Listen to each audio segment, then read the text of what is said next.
آج کی رات تم میرے کمرے میں گزاروگی تاکہ کسی اور مرد کی طرف نگاہ کرتے ہوئے تمہیں یاد رہے کہ تم میر حاتم کی بیوی ہو۔ شہنیدہ کا منہ دبوچتے حاتم نے شدید غصے میں کہا۔ جب سے اسے معلوم ہوا تھا کہ شہنیلا اپنے کزنس کے ساتھ لنچ پر گئی ہے تو اس کے تن بدن میں آگ لگی تھی۔ ساتھ جب آپ اس رشتے کو مانتے ہی نہیں تو یہ سب کیوں کر رہے ہیں؟ مجھے آزاد کر دیں، شہنیلا نے نم لہجے سے کہا تو حاتم کا غصہ مزید بڑھ گیا۔ وہ اسے اسی وقت کھینچتے ہوئے اپنے کمرے میں لے گیا۔ آج میں تمہیں ایسی آزادی دوں گا کہ تم مرتے دم تک یاد رکھو گی، کہتے ساتھ حاتم نے شام کے 5 بج رہے تھے۔ وہ آئینے کے سامنے کھڑی اپنا آپ سنوار رہی تھی۔ اس نے چست لباس پہنا ہوا تھا، اس کی خوبصورت خد و خال کو نمایاں کر رہا تھا۔ اس نے اسکن رنگ کی پینٹ اور گلابی رنگ کی شرٹ پہنی ہوئی تھی جو اس کے خوبصورت جسم پہ خوب جچ رہی تھی۔ وہ خاندان کی ایک واحد لڑکی تھی جس پر حسن ختم تھا۔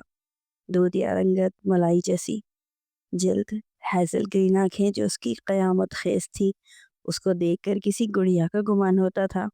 خوبصورت لمبے آبشار کی مانند بال جو کمر سے بھی نیچے تک تھے، جیسے اس نے پشت پر پھیلایا ہوا تھا۔ گلابی پنکھڑیوں کی مانند ہونٹ جس پر گلابی رنگ کی لپسٹک لگا کر وہ مزید حسین لگ رہی تھی۔ اس نے اپنا بیگ ایک طرف لٹکایا تھا اور کمرے سے باہر آ گئی تھی۔ لاؤنج میں کھڑے ہو کر اس نے اپنی کلائی پر گھڑی پہنی تھی اور بلند آواز میں بولی تھی، مما، میں شایان کے ساتھ آئس کریم پارلر جا رہی ہوں، شام میں دیر سے گھر واپس آؤں گی۔ ایک دم اس کی ماں یہ سنتے ہی باہر آئی تھی۔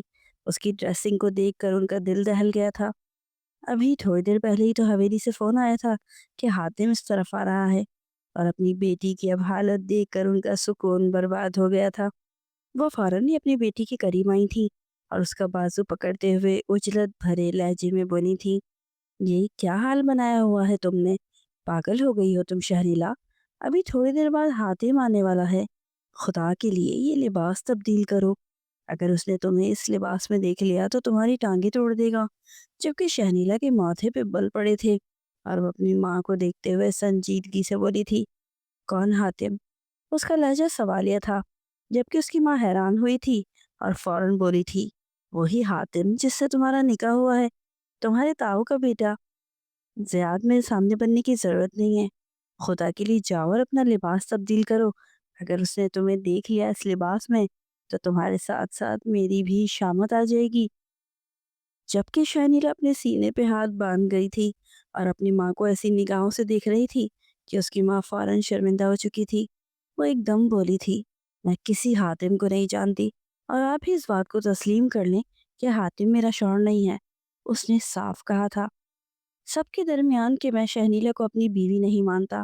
اس نے کہا تھا کہ وہ اہمیت ہی نہیں دینا چاہتا، تو میں کیوں اس کی خاطر ساری زندگی بیٹھی رہوں؟ بس ممی، بہت ہو گیا، میں اپنی زندگی اپنی مرضی کے مطابق گزاروں گی۔ میں شایان کو پسند کرتی ہوں اور اسی کے ساتھ ساری عمر گزار دوں گی، مگر اب میں حاتم کے بھروسے نہیں رہوں گی۔ جتنی میری بدنامی ہونی تھی ہو گئی ہے، اب مزید اور نہیں۔ یہ بول کر وہ ٹھہری نہیں تھی بلکہ لمبے لمبے ڈگ بھرتی ہوئی اپنے گھر سے نکل گئی تھی۔ اس کو بالکل فکر نہیں تھی کہ حویلی سے کون آ رہا ہے۔ یہ بات حقیقت تھی کہ وہ حاتم فردوس کی بیوی تھی، لیکن جب وہ اس کے نکاح کو تسلیم ہی نہیں کر رہا تھا تو پھر وہ کیوں مانتی؟ اس کی بھی اپنی انا تھی۔ وہ دونوں انا کے پجاری شخص ایک رشتے میں بندھے ہوئے تھے۔ اب قدرت ہی جانتی تھی کہ ان دونوں کے ساتھ مستقبل میں کیا ہونا ہے۔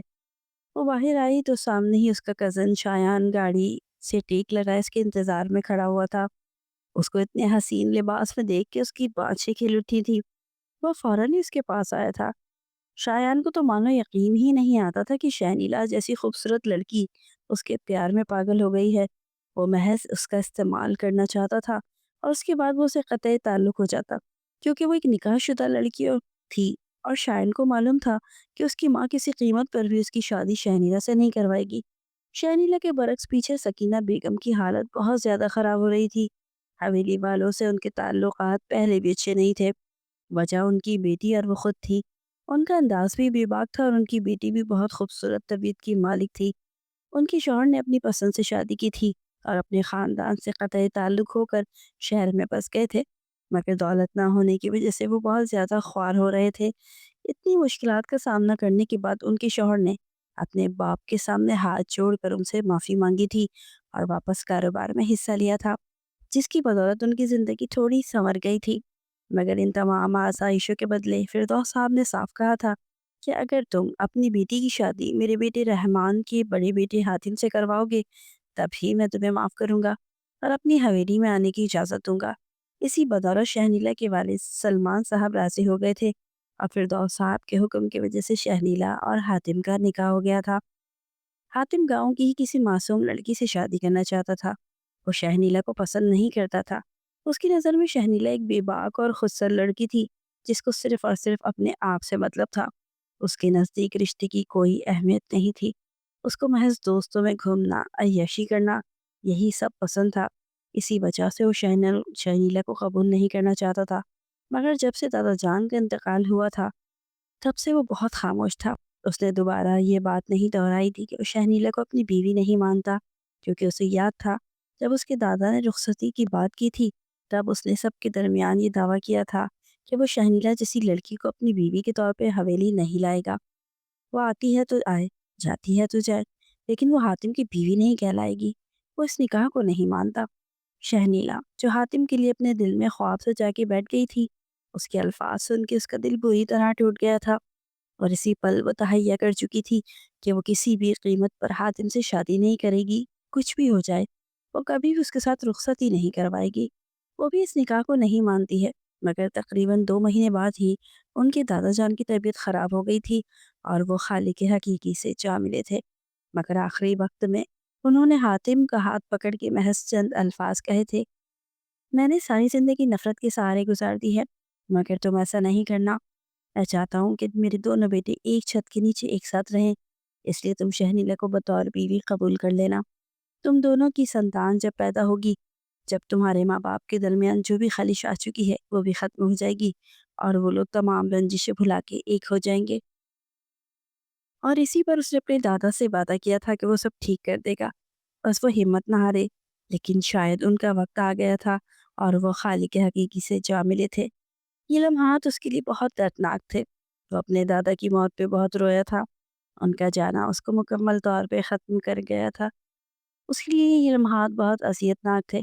دادا کے انتقال کو آج 6 مہینے کا عرصہ بیت گیا تھا اور آج وہ اسی سلسلے میں اپنی چچی اور چچا کے پاس آ رہا تھا تاکہ وہ اس رشتے کے حوالے سے بات کر سکے اور اس دن جو اس نے بدتمیزی کی تھی اس کی معافی مانگ سکے۔